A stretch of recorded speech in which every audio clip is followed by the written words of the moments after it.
biyahe last year. Mas malaki pa ang rate ng pagpasok ng investments sa bansa noong emergency pa ang pandemic kumpara ngayon, Mr. Speaker, kahit na biyahe ng biyahe ang Pangulo. Kaya this implies hindi naman pag-attract ng FDIs ang pangunahing dahilan bakit biyahe ng biyahe ang Malacanang. Nababaon sa utang ang mga Pilipino sa dagdag na gastos, kaya the Filipino people should not pay for the revenge travel of our top officials, Mr. Speaker. Sa katanungan po ng aking kasamahan dito sa Kongreso, ang 2021 travel expense po ng Office of the President ay nasa 37,499,000, Mr. Speaker. Mr. Speaker, magkano naman ang ginastos for travel noong 2022, last year? Ang 2022 po ay umakyat sa 398,307,000, Mr. Speaker. With that, Mr. Speaker, grabe, more than 10 times ang ginastos sa mga biyahe last year. Mr. Speaker, kung 398 million ang nagastos, magkano naman supposedly ang allocation for travel ng presidente sa national budget noong 2022? Linawin ko lamang po yung aking naunang statement, Mr. Speaker, kung ako papayagan ng aking kaibigan dito po sa Kongreso. Kaya po mababa ang 37 million lamang noong 2021 dahil ito po ay panahon ng pandemya. At alam po natin na Pangulong Duterte ay hindi po bumiyahe ng mga panahon na yun. Subalit, nung pagpasok po ng Administrasyong Marcos, kaya po ito umakyat, nag-umpisa na po ang pagbiyahe ng palasyo, ng Pangulo, Mr. Speaker. Yeah. Mr. Speaker, so yun po. Kung merong 398 million na ginastos, magkano ang actual allocation? Yung nasa General Appropriations Act noong 2022. Actual name, actual yan. Actual yan.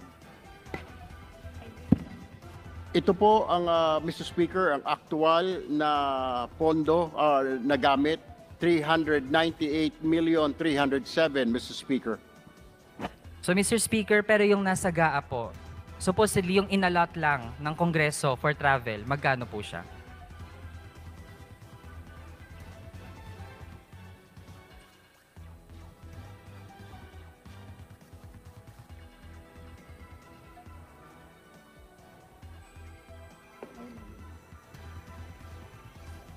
Mr. Speaker, sana po hindi mabawas sa time ko ang na-consume sa 140. pag-confer po na ating sponsor.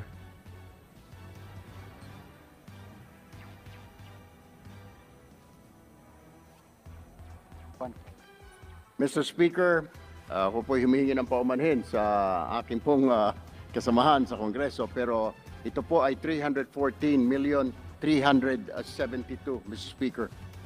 Mr. Speaker, ibig sabihin po may diferensya na 84 million pesos.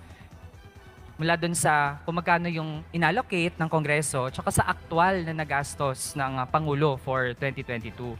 Mr. Speaker, ano ang funding source ng 84 million na diferensya? Ano po? 2020. 2020. Ang source po noon, Ginoong Speaker, ay continuing appropriations, Mr. Speaker. Mr. Speaker, hindi po ba ito galing sa contingent fund? Mr. Speaker, hindi po ito galing sa contingent fund. Okay, Mr. Speaker, for 2023 naman, magkano ang allocation for travel? Ang actual po na naibigay, na gastos po ng Office of the President ay 670,644,000. Mr. Speaker, so far, kung merong 671 million for the whole year 2023, magkano na doon ang nagastos na ng Pangulo?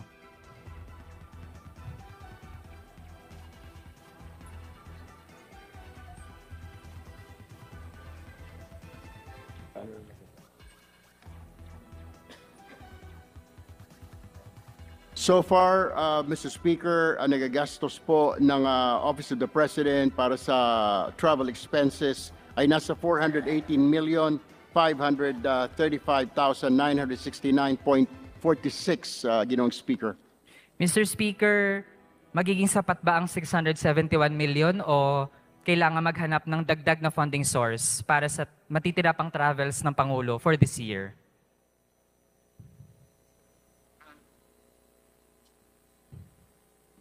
Mr. Speaker, my CONAP for 2022. Mr. Speaker, can the sponsor clarify? Ang 671 million, sapat na po ba yun? O kailangan pa mag-source from other funds?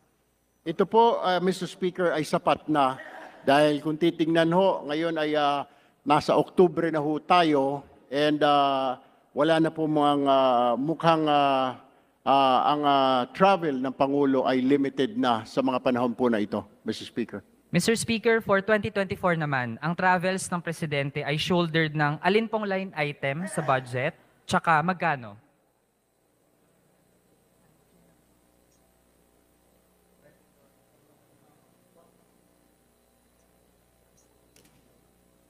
Maaari mo bang, Mr. Speaker, pakiulit ng tanong? Mr. Speaker, for 2024, aling line item po ang pagkukunan ng pangbiyahe ng Pangulo at magkano ang allocated? For 2024, ang proposed po ay 1,148,424,000, Mr. Speaker. Ibig sabihin, Mr. Speaker, from 2022, 398 million, 2023, 671 million, for 2024, around 1.15 billion pesos, Mr. Speaker.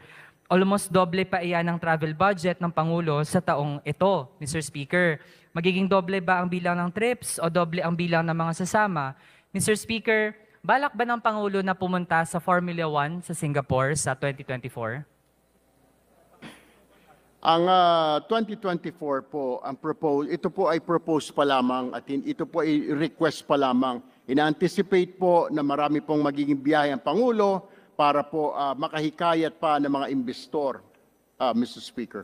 Mr. Speaker, kasi yung sa Formula 1 po, if ever, shouldered na naman ng taong bayan.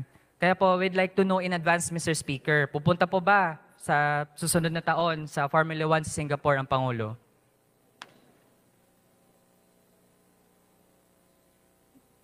Ang presidential po, ang local engagement, foreign state at working visits ng Pangulo, at pati ang visiting foreign state leaders, ministers at iba pang mga dignitaries ay nagmumula po dito sa mga pondo na ito ng Office of the President, Mr. Speaker. Mr. Speaker, hindi po head-on na nasagot yung ating tanong. And Mr. Speaker, ang First Lady din naman ay proud na dumalo ang Pangulo this year sa Formula 1 para sa networking. So kung proud po ang Office of the President, di dapat po hindi ikahiya kung dadalo ang Pangulo sa Formula 1 sa 2024. Ang biyahe po ng Pangulo sa Singapore ay ito po ay isang imbitasyon mula po sa isang grupo. Ay yung pong pagpapanood sa formula po, ito po siya po ay naimbitahan lang, Mr. Speaker, in advance. Sige, Mr. Speaker, hindi ko na po ididiin kasi kahit mismo sponsor po natin ay nahihiyang i-admit kung dadalo next year ang ating Pangulo sa Formula 1 sa Singapore. Mr. Speaker, i-assess po natin ang foreign trips. Ang daming travels noong second half ng 2022. Para matasa po ng tama ang epekto ng foreign travels, we'd like to ask, gaano kalaki na ang ating foreign direct investments for the first half of 2023?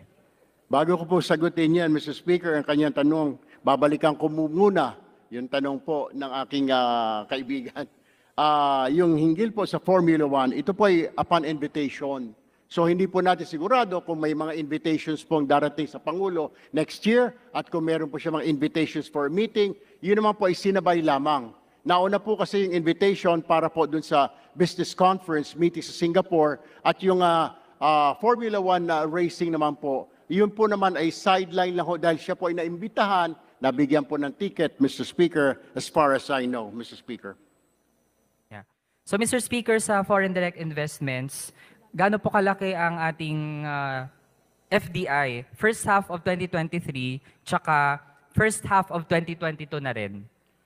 Sa first half of 2023, Mr. Speaker, ay meron ng 71.78 billion pesos na investments, or dollars, $71.78 billion, Mr. Speaker. First half po ito of 2023, Mr. Speaker.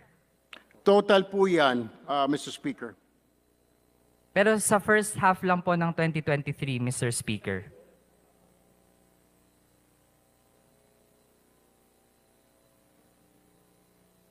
Kasi Mr. Speaker, based sa ating... Mr. Speaker, ayan po ay isusumiti ho namin sa inyong tanggapan bago po matapos ang araw, Mr. Speaker. Sige. Mr. Speaker, kasi sa observation natin, first half of 2023, ang ating investments na pumasok ay nasa $4 billion. Pero Mr. Speaker, compared to the same time period noong 2022, nung wala pa ang mga biyahe ng Pangulo, 4.91 billion, Mr. Speaker.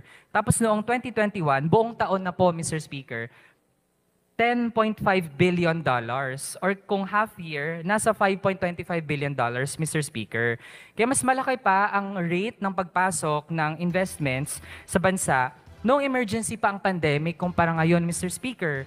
Kahit na biyahe ng biyahe ang Pangulo. Kaya this implies hindi naman pag-attract ng FDIs ang pangunahing dahilan bakit biyahe ng biyahe ang Malacanang. Nababaon sa utang ang mga Pilipino sa dagdag na gastos, kaya the Filipino people should not pay for the revenge travel of our top officials, Mr. Speaker.